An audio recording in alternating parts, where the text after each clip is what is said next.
Hello friends, welcome to my YouTube channel. आज मेरे पास ये सूट आया है जिसमें कि एकदम प्लेन फैब्रिक है, बिल्कुल भी इसमें कलियां नहीं बनी हुई है। जॉर्जेट का प्लेन फैब्रिक है। लहंगे का फैब्रिक इसमें अलग से आया है और कुर्ती और कांचली का फैब्रिक अलग से आया। पूरा प्लेन फैब्रिक है जॉर्जेट का। मगजी जो है इसके साथ जरी वाली आई है और साथ में सिल्क का अस्तर आया है। कपड़ा पतला है, जॉर्जेट का है, तो आप इसमें सिल्क का अस्तर ही यूज़ लीजिएगा, कॉटन का अस्तर यूज़ में ना लें। इस वीडियो में मैं आपको लहंगा बनाना सिखाऊंगी, यानी कि लहंगे की प्रॉपर हम कलियां किस तरीके से कटिंग करेंगे, उसकी स्टिचिंग और इसमें अस्तर किस तरीके से ऐड करेंगे।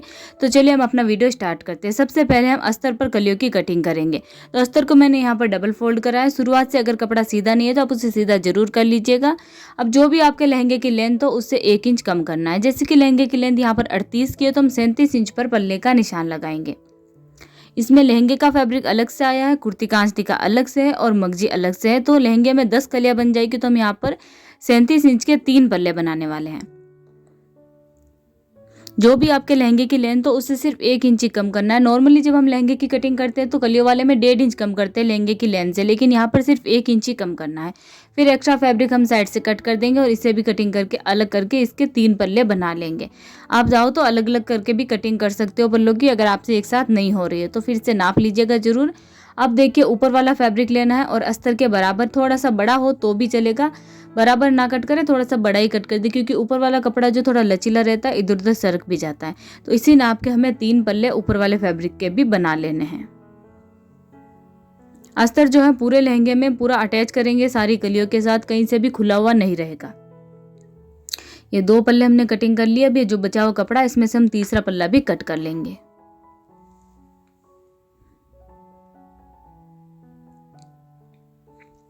ठीक है। अब देखिए, अस्तर के जो हमने 3 पल्ले कट किए इसमें से इनको हमें क्या करना है, 1 पल्ले के 2 टुकड़े कर देने, वो भी लंबाई में। और यहाँ पर हम 10 कली बनाने वाले हैं तो उसके लिए हमें 5 पल्लों की जरूरत होगी। वैसे हमने 3 पल्ले कट किए थे, इनके टुकड़े करेंगे तो 6 हो जाएंगे। 1 पल्ले को हमने साइड में रख देना है, सिर्फ 5 पल्ले ही हमने काम में लेने हैं। अब जॉर्जेट का जो फैब्रिक है, यानी कि जो ऊपर वाला मेन फैब्रिक है, उसे भी हम यहाँ पर इस तरीके से बिछाएंगे और इसके ऊपर जो है सभी पल्लों को एक के ऊपर एक रखेंगे। इनके भी हमने 2 टुकड़े करे हैं, ठीक है, ध्यान रखिएगा। और इनको एक के ऊपर एक इस तरीके से बिछाना है कि या तो ऊपर की तरफ कपड़ा रहना चाहिए उल्टा और नीचे की तरफ रहना चाहिए सीधा। सब 5 पल्लों को एक साथ बिछा दीजिए। फिर 5 जो अस्तर के पल्ले हैं उन्हें भी इसके ऊपर रख दीजिए। और अस्तर का और ऊपर वाले फैब्रिक का जो पन्ना है, कपड़े की जो चौड़ाई है, लंबाई चौड़ाई, वो सब जगह से बराबर कर लेनी है, क्योंकि इसकी कलियां कट होगी तो एक नाप की कटिंग होनी चाहिए। ये हम एक्स्ट्रा फैब्रिक यहाँ से निकाल देंगे। ठीक है। अब देखिए, जो हमारा सीधा हाथ है उस तरफ से हम कलियों की ऊपर से चौड़ाई लगाएंगे, तो वो दूसरी तरफ लगाएंगे, अपनी तरफ वाले कपड़े की तरफ नहीं। जो भी आपको कलियों की चौड़ाई लेनी है उस हिसाब से आप निशान लगा दीजिए। एक आपको अपनी तरफ लगानी है, वो उल्टा हाथ जो है उस तरफ से हमें अपनी तरफ लगानी है। अब दोनों निशानों को इस तरीके से सीधी लाइन बनाते हुए मिला दीजिए। ठीक है, जिस तरीके से मैंने बनाया है। सीधे हाथ की तरफ जब आप कलियों की चौड़ाई का निशान लगाते हो तो अपनी तरफ वाले कपड़े की तरफ नहीं, दूसरी तरफ वाला जो कपड़ा है उस तरफ लगाइएगा। ठीक है। अब बीच में से हम इनको कट करेंगे और बिछाने के बाद आप देख सकते हैं 10 कलियों में इतना घेरा होगा और काफ़ी सुंदर लगेगी। और ये कुछ इस तरीके से ही जॉइंट होगी, काफ़ी अच्छा इसमें घेरा होगा क्योंकि 10 कली है। इस वीडियो में मैं आपको कटिंग और स्टिचिंग दोनों करके दिखाने वाली, तो आप वीडियो को एंड तक जरूर देखिएगा। चलिए अब हम इसकी सिलाई स्टार्ट करते हैं। तो देखिए, सबसे नीचे की तरफ तो रहेगा अस्तर की कली, उसके बाद मेन फैब्रिक, फिर उसके बाद इसी तरीके से मेन फैब्रिक और फिर अस्तर वाली कली। समझ में आ गया होगा आपको। बीच में तो मेन फैब्रिक रहेगा और दोनों साइड अस्तर वाली कली रहेगी। नीचे की तरफ जो कलिया है वो सीधी साइड वाली आएगी और ऊपर की तरफ जो कलिया वो उरेब साइड वाली आएगी। ये तो आपको पता चल ही जाएगा जब आप इसकी कटिंग करोगे, क्योंकि कलिया वैसे ही जॉइंट होने वाली है जैसे हम हमेशा जॉइंट करते हैं। अगर आपने कलियों की कटिंग सही से नहीं करी तो ये सही से जॉइंट नहीं होगी। जैसे मैंने वीडियो में दिखाया आप ठीक वैसे ही कटिंग कीजिएगा। ठीक है। अब देखिए, कलियों को जोड़ते टाइम हमें क्या करना है, चारों जो कपड़े हैं उनको एक साथ कर लेना है। ऊपर वाला फैब्रिक थोड़ा लचीला रहता है, पतला रहता है, तो इधर उधर सरक जाता है। तो हमें पहले सभी कपड़ों को बराबर करना है और फिर डबल फोल्ड करके स्टिच कर देना है। बिल्कुल भी कपड़े को खींचना नहीं है, न ज़्यादा टाइट रखना है। ठीक है। हल्के हाथों से पकड़िए, पहले बराबर कीजिए, फिर फोल्ड कर दीजिए और पीछे से पकड़ते हुए स्टिच कर दीजिए। बहुत ही सिंपली और फिनिशिंग के साथ आपका जो लहंगा है वो बनकर रेडी हो जाएगा। ठीक है। इसी तरीके से आप कलियां जोड़ दीजिए। पूरी कली पर ऊपर से लगाकर नीचे की तरफ सिलाई लगानी है, नीचे की तरफ से नहीं ऊपर की तरफ से सिलाई लगाना शुरू करना है। ठीक है, कपड़े को इस तरीके से बराबर जरूर कीजिएगा और फिर स्टिच करना है, वरना कहीं पर जो कपड़ा है लूज रह जाएगा, छूट जाएगा। डबल फोल्ड करके सिलाई लगानी। अगर आप डबल फोल्ड करके सिलाई नहीं लगा पा रहे तो आपको क्या करना है, रखना तो कलियों को इसी तरीके से।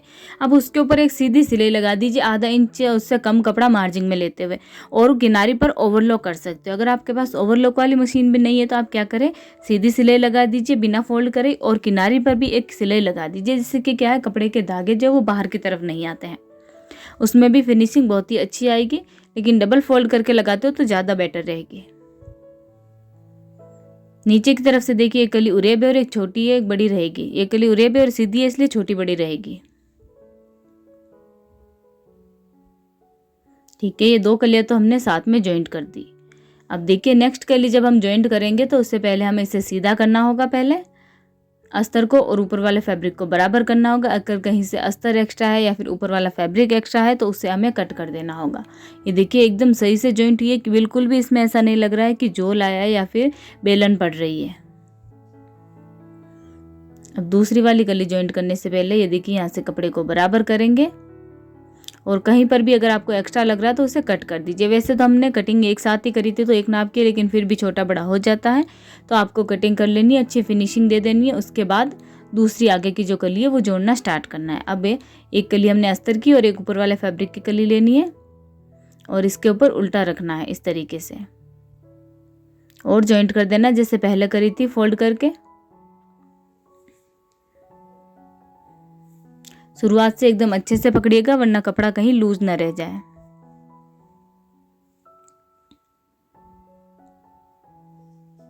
यहाँ से कपड़े को बराबर करेंगे, बिल्कुल भी उरेब वाली कली को बिल्कुल भी खींचना नहीं है। डबल फोल्ड किया और सिलाई लगा दी, बस इस तरीके से हमें सभी कलियों को एक एक करके जॉइंट कर लेना है। अगर आपको वीडियो अच्छा लगे तो लाइक ज़रूर करना और चैनल को सब्सक्राइब करना ना भूलें। और ये वीडियो आपको कैसा लगा ये भी हमें कमेंट करके ज़रूर बताइएगा।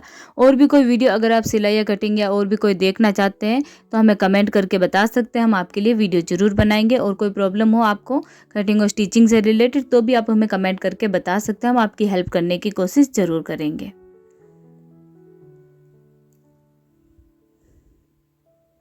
ठीक है, देखिए ये सभी कलियां हम इस तरीके से जॉइंट करने के बाद लहंगे की जो है गोल सिलाई हमें लगानी होगी। ये सभी कलियां हमने साथ में जॉइंट कर दी। बिल्कुल भी ऊपर वाला फैब्रिक या जो अस्तर है वो लूज कहीं से भी नहीं रहना चाहिए, ऐसा पता भी नहीं चलना चाहिए कि आपने इसमें अस्तर ऐड किया है। ऐसी फिनिशिंग के साथ आपको कलियों को जॉइंट करना है। ठीक है, अब साइड की सिलाई भी हम इसी तरीके से लगाएंगे। ऊपर से 2 से 3 इंच जगह छोड़ देंगे ताकि लहंगा पहनने में आसानी हो, और उसके बाद कली पर सिलाई लगाना शुरू करेंगे। पूरी नीचे तक सिलाई नहीं लगानी है, थोड़ी सी जगह छोड़ दीजिएगा 1 से 2 इंच, ताकि जब हम मगजे लगाए तो वो आसानी से लग जाए। उसके बाद हम वापस से स्टिच करके उसे कवर कर देंगे। इस तरीके से आप कलियां जोड़ोगे तो एक ही सिलाई में सारा काम हो जाएगा, बाहर की तरफ सिलाई भी नहीं दिखेगी और अंदर की तरफ से भी जो कपड़े के धागे वगैरह वो बिल्कुल भी बाहर नहीं आएंगे। और ये कपड़ा पतला है तो आप आसानी से फोल्ड करके स्टिच कर सकते हो। अगर वर्क वाला फैब्रिक है तो इस तरीके से सिलाई नहीं होगी। ठीक है, अब ऊपर की तरफ जो हमने जगह छोड़ी थी वहां पर कपड़े को दोनों साइड फोल्ड कर दीजिए। अब हम नेफा अटैच करेंगे, तो चीन का जो फैब्रिक है उसे दोनों साइड से फोल्ड कर लेना है और बीच में एक सेंटर मार्क बना लेना है। अब यहाँ पर हमने 10 कली बनाई है तो 5वीं कली की जो सिलाई है वो लहंगे का सेंटर मार्क होगा, और चीन में तो हमने बना ही लिया है। दोनों सेंटर मार्क बराबर मिला देना है, और बीच में अगर कपड़ा एक्स्ट्रा हो रहा है तो उसे हम चुन्नट डालते हुए कवर करेंगे।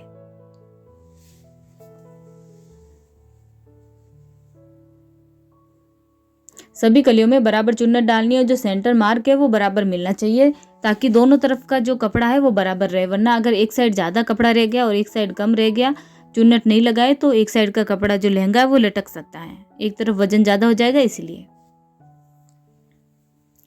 सेंटर मार्क जरूर मिला लीजिएगा। आधा इंच से थोड़ा कम ही कपड़ा सिलाई में लेना है, ज़्यादा कपड़ा भी सिलाई में नहीं लेना है। चीन लग जाए उसके बाद हम इसकी फोल्डिंग करेंगे, तो आपको लगभग 1 इंच या 1.25 इंच चौड़ी चील की फोल्डिंग करनी है, उससे ज़्यादा नहीं करते हैं। चीन में बिल्कुल भी बेलन ना पड़े, इस बात के लिए आपको जो चीन का कपड़ा, नेफे का जो आप कपड़ा कट करते हो वो एकदम सीधा होना चाहिए, इस बात का पहले ध्यान रखेंगे। और फिर चीन लगाते वक्त, इसको फोल्ड करते वक्त अगर फिर भी इसमें बेलन आ रही है तो आप हल्की सी लहंगे को या फिर चीन को खींच कर देख सकते हो हल्का सा, और फिर स्टिच कर दीजिए। बिल्कुल भी इसमें बेलन नहीं आएगी, बहुत ही परफेक्टली जो नेफा अटैच हो जाएगा। ठीक है, कलियाँ भी जॉइंट हो गई, नेफा भी अटैच हो गया। अब बारी आती है लहंगे में गोलाई देने का। तो देखिए कपड़े को इस तरीके से सीधा बिछा लिया हमने। एक एक कली हम यहाँ पर कटिंग करेंगे। तो जो छोटी वाली कली है उसके जस्ट नीचे से हम काटना शुरू करेंगे और नेक्स्ट कली वाली जो कली की जो सिलाई है वहाँ तक हम इसे कट करेंगे। छोटी वाली कली को बिल्कुल भी नहीं काटना है। कपड़े को पहले आप सीधा जरूर बिछाइएगा, वरना ऊपर वाला फैब्रिक क्या इधर उधर सरक गया तो वो छोटा बड़ा हो सकता है, फिर आपको इसमें जॉइंट डालना पड़ सकता है। इसलिए पहले अच्छे से बिछा लीजिएगा और फिर कटिंग करना है। छोटी वाली कली को बिल्कुल भी ना काटे, वरना जो लहंगे की लेंथ है वो कम पड़ सकती है।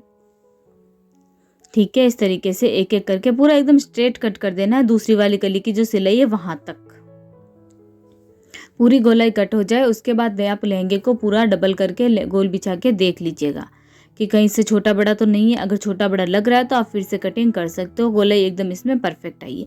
चलिए अब हम मगजी लगा देते हैं। मगजी यहाँ पर मैंने 3 सिलाई वाली बनाई है। अगर इसका डिटेल वीडियो आप देखना चाहते हैं तो उसका लिंक नीचे डिस्क्रिप्शन बॉक्स में आपको मिल जाएगा। इसमें हम मगजी पहले ही फोल्ड कर देते हैं, लेकिन फिनिशिंग जो है वो बराबर आती है, चाहे आप बाद में फोल्ड करो चाहे पहले वाली में। मैं आपको लगाने के बाद जरूर दिखाऊंगी। यहाँ पर गुणे को हमने एक साइड में फोल्ड करना है और यहाँ पर रखेंगे जहाँ पर हमने मगजी लगाना है। इसमें क्या है कि एक सिलाई कम लगती है तो आपको टाइम भी कम लगता है लगा बनाने में और लगाने में।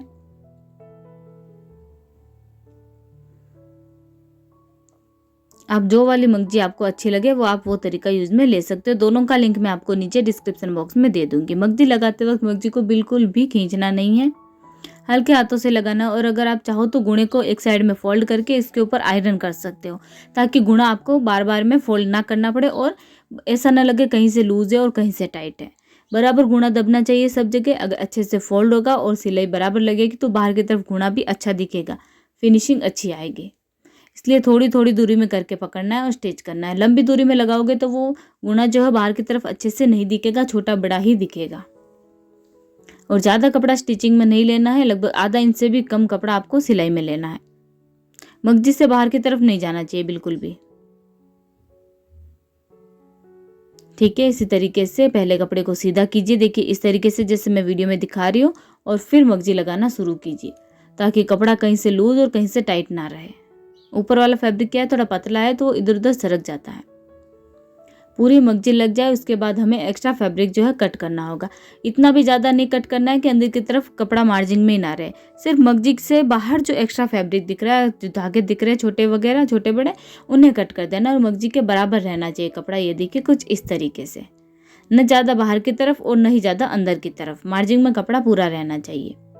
आराम से ये वाली जब आप कटिंग करो तो आराम से करना है, वरना लहंगे का मेन फैब्रिक भी कट हो सकता है। आराम से बिछाइएगा, पूरा कपड़े को फैलाइएगा, उसके बाद धीरे धीरे करके कटिंग करना है।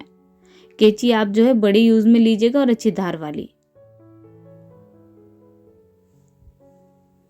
ठीक है, ये कटिंग हो जाए उसके बाद ये सारा कपड़ा हम इस तरीके से ऊपर की तरफ कर देंगे और इतनी दूरी पर सिलाई लगाएंगे कि अंदर की तरफ जो कपड़ा है मगजी का वो अच्छे से दब जाए। और गुणे को देखिए इस तरीके से दोनों उंगलियों की हेल्प से कपड़े को फैलाना है और गुणे को अच्छे से दिखाना है बाहर की तरफ, वरना क्या है ये वाला फैब्रिक जो है गुणे के ऊपर आ जाता है, जिससे गुणा पूरा दब जाता है, बाहर की तरफ दिखाई नहीं देता है। तो आपको पूरा कपड़े को इस तरीके से फैलाना है और फिर स्टिच करना है। ये देखिए फिनिशिंग बाहर की तरफ से आप देख सकते हैं, गुणा एकदम बराबर आया है। और अंदर की तरफ से भी दिखा देती हूँ मैं, कहीं से भी जो कपड़े के धागे हैं वो बाहर की तरफ नहीं आ रहे हैं। इसमें फिनिशिंग बहुत अच्छी आती है, टाइम भी कम लगता है, एक सिलाई हमें कम लगानी पड़ती है और बार बार फोल्ड भी नहीं करना पड़ता है। एक बारी में हमने मगजी लगाते वक्त साथ में फोल्ड हो जाता है। तो इस तरीके से आप मगजी लगा सकते हो। पूरी सिलाई स्टिचिंग बराबर दूरी पर कीजिएगा। ये वाली दबाव की जो हम सिलाई लगाते हैं वो बराबर दूरी पर लगाइएगा ताकि ऊपर की तरफ से फिनिशिंग अच्छी आए। काम अगर अच्छा लगेगा तो आपको पहनने में भी अच्छा लगता है। अगर फिनिशिंग के साथ स्टिच नहीं करोगे वो तो पहनने में भी अच्छा नहीं दिखेगा। फिर लहंगे को हम साइड की जो स्टिचिंग है वो पूरी कर देते हैं। अब मैं आपको पूरा लहंगा बता देती हूँ, पूरा सूट भी दिखा देती हूँ। स्टिच होने के बाद ये कुछ इस तरीके का दिखेगा। लहंगे में अगर आप खुद स्टिच कर रहे हो या फिर दूसरे से स्टिच करवा रहे हो तो आप इसी तरीके से करवाइएगा कि कहीं से भी जो अस्तर और ऊपर वाला फैब्रिक है वो अलग अलग ना रहे, सब तरफ से जुड़ा हुआ रहना चाहिए। चाहे आप प्लेन फैब्रिक से क्यों ना राजपूती सूट बना रहे हो या फिर पोशाक भी स्टिच करवा रहे हो तो भी इसी तरीके से ही करवाइएगा। पूरा सूट स्टिच होने के बाद बहुत ही प्यारा लग रहा है। इसके साथ ओढ़नी भी सेम ही आती है।